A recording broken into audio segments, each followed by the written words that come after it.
Hello everyone, আসসালামু আলাইকুম and welcome back to my YouTube channel.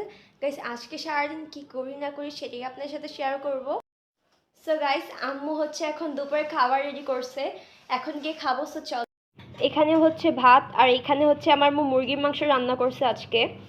So guys, খাওয়া দাওয়ার পরে আবার ব্লগটা শুরু করছি। খাওয়া দাওয়ার পরে হচ্ছে আম্মু পেয়ারা দিয়েছে, তো বিট লবণটা দিয়ে এখন খাবো। সো দেখি পেয়ারাটা মিষ্টি কিনা।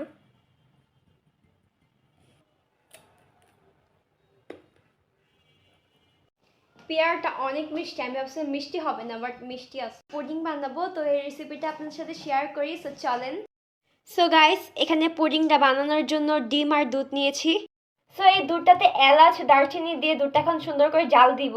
পুডিং এর দুধ হচ্ছে কি কতক্ষণ পর নাড়া দিতে হয়, নাহলে নিচে দিয়ে লেগে যায়। এখানে হচ্ছে দুধটা সুন্দর করে জাল দিয়ে কমিয়ে ফেলেছি, আর এখানে যে দারচিনি আর এলাচ আছে সেগুলো আমরা ফেলে দিব, কারণ পুডিং এ তো আর এগুলো দেওয়া যাবে না।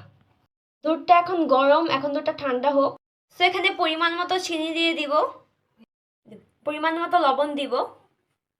গাইস, আমি এই ডিমটা মিক্স করেছি এবং আমি এখন দুধের ভিতরে দিব। সো গাইস, দুধের ভিতরে আমি দিয়েছি, এখন সুন্দর করে নাড়া দিব। গাইস, আমার হাতে যেটা দেখছেন এটা হচ্ছে কেওড়ার জল। এটা হচ্ছে আমি পুডিংয়ে দিব, কারণ পুডিংয়ে হচ্ছে আমরা যখন পুডিংটা বানাই ডিমের গন্ধ থাকে। এই কেওড়ার জল দিলে ডিমের গন্ধটা থাকবে না। আর আপনাদের বাসায় যদি কেওড়ার জল না থাকে আপনারা সিল্কাও দিতে পারেন। সো কেওড়ার জলটা এখন আমি দিয়ে দিব। সো কেওড়ার জল বা আপনারা সিরকা যেটাই দেন সেটা পরিমাণ মতো দিতে হবে। সো দিলে আর গন্ধটা থাকবে না। এখন সুন্দর একটা স্মেল আসছে, নাড়তে নাড়তে আমার হাত ব্যথা হয়ে যাচ্ছে। আপনারা আমার এই ব্লগটিতে অবশ্যই একটা লাইক দিয়ে দিন। পুডিংয়ের কালারটা সুন্দর হওয়ার জন্য এখানে চিনি আর সয়াবিন তেল চুলার আগুনে একটু পরে নিয়েছি। সো এখন চুলায় বসিয়ে দিব। গাইস, এই যে আমার পুডিংটা রেডি।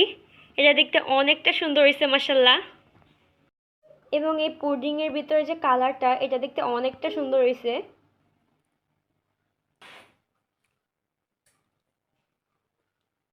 আমার ব্লগটা এতটুকুই, দেখা হবে অন্য কোনো ভিডিওতে।